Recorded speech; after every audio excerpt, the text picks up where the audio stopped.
Welcome to Telangana వెలుగు. ఇక్కడ భారీ స్థాయిలో నిరుద్యోగ యువత ఈ రోజు రోడ్డు మీదకి రావడం అనేది జరిగింది. సో వాళ్ళకి దాదాపుగా 15,000 నుంచి 20,000 పోస్టులు పోలీస్ కానిస్టేబుల్ పోస్టులు వేయాలని చెప్పేసి ఇందిరా పార్క్ దగ్గర ధర్నా చేస్తారు. ఇదే అంశం పైన అనిత ముదిరాజ్ గారు ప్రస్తుతం మనతో పాటు మాట్లాడడానికి సిద్ధంగా ఉన్నారు. చెప్పండి అనిత, ఆల్రెడీ 7,000 పోస్టులు వేయడానికి సిద్ధంగా ఉన్నప్పటికీ ఎందుకు మీరు ఈ విధంగా రోడ్ల మీదకి వచ్చి చేస్తున్నారు? రేవంత్ రెడ్డి గారు క్లారిటీగా అన్నారు, ఎవరు బాయిల దుంకినా ఏం చేసినా కూడా ఎక్కువ వేసే ప్రసక్తి లేదని చెప్పేసి, అయినా కూడా ఏంది తెగింపు అనుకో.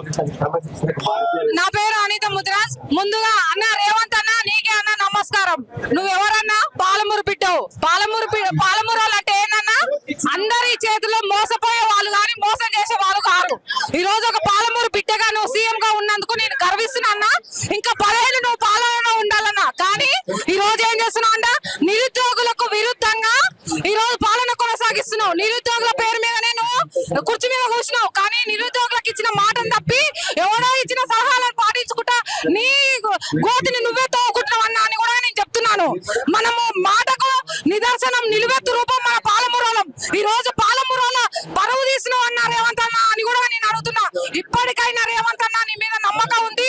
ఇప్పుడు నువ్వు పోస్టర్ రిలీజ్ చేయలేదు, రిలీజ్ చేస్తావనే, ఎక్కువ పోస్టర్ రిలీజ్ చేస్తావనే ఆశతో ఉన్నాం. మాకు ఎవరి ప్రతిపక్షాలతో మాకు సంబంధం లేదు. మా యొక్క బాధలు ఎవరైతే తీస్తారో వాళ్ళకే జిందాబాద్. ఈ రోజు నువ్వు ఇట్లా 20,000 నోటిఫికేషన్ తోని పోలీసు ఉద్యోగాలను భర్తీ చేస్తే నీకు పాలాభిషేకం చేస్తామని కూడా మేము చెప్తున్నాం. ఈ రోజు మా సమస్యలను అర్థం చేసుకొని ఈ రోజు ప్రజల మద్దతు ఉండాలి, కానీ ఎవరో అవలగాలు నీ పక్క నుండి వాళ్ళ సలహాలు తీసుకొని నువ్వు పాలన కొనసాగించడం నీ యొక్క గోధి నువ్వు దోకున్నట్టే అన్న రేవంత్ రెడ్డి అన్న అని కూడా మేము చెప్తున్నాం. ఆల్రెడీ దానికి సంబంధించి ప్రాసెస్ మొదలయ్యింది, ఎంత గింజుకున్నా వేసేటట్టు లేదు. ఇంకా ఏం చేస్తారు? ఇట్లా ధర్నాలతోటి సాధ్యం అవుతుంది అనుకోవచ్చా? ధర్నాలు రాస్తారు ఒకరితో 100% అవుతుంది. ఎందుకంటే ఆయన అక్కడ ఉన్న పాలమూరు బిడ్డ, ఆయనకు బాధలు తెలుసు. ఎందుకంటే గత నాయకులు మమ్మల్ని ఒక చిన్న చూపు చూసిరు, నీళ్లు నిధులు ఇవ్వకుండా మా పాలమూరుని అన్యాయం చేసిరు. ఇప్పుడే మా పాలమూరు బిడ్డలకు తెలివచ్చి ప్రతి రంగాలలో ముందుకెళ్తున్నాం.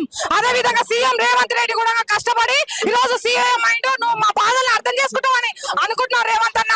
ఇప్పుడు నువ్వు నోటిఫికేషన్ ఎక్కువ మొత్తంలో రిలీజ్ చేస్తావని అనుకుంటున్నాం. ఇప్పుడు కూడా రిలీజ్ చేస్తావని అనుకుంటున్నాం. నీకు పాలాభిషేకం చేయాలని కూడా మేము అనుకుంటాం. నీ మీద మాకు కోపం లేదు. కోపం ఎందుకుంటావు అన్న? మా బాధలు చెప్తున్నావు, అర్థం చేసుకొని ఎక్కువ పోస్టులతో రిలీజ్ చేయాలని కూడా చెప్తున్నాం. ఒకవేళ చెయ్యని పక్షాన ఏం చేయడానికి సిద్ధంగా ఉన్నారు నిరుద్యోగం? చెయ్యని పక్షాన ఏం చేస్తాం? ప్రతిపక్షాలు మాకు మద్దతుగా ఉన్నాయి, ప్రతిపక్షాల వెంట పోతాం. ఆయన 2030 వరకు అధికారంలో ఉంటా అన్నారు, కానీ ఆయన కళలో మాత్రమే ఉంటాడు, కానీ రియల్ గా ఉంటాడు. ఎందుకంటే ప్రజా విరుద్ధంగా పోతే ఎవరు ఉంటారు?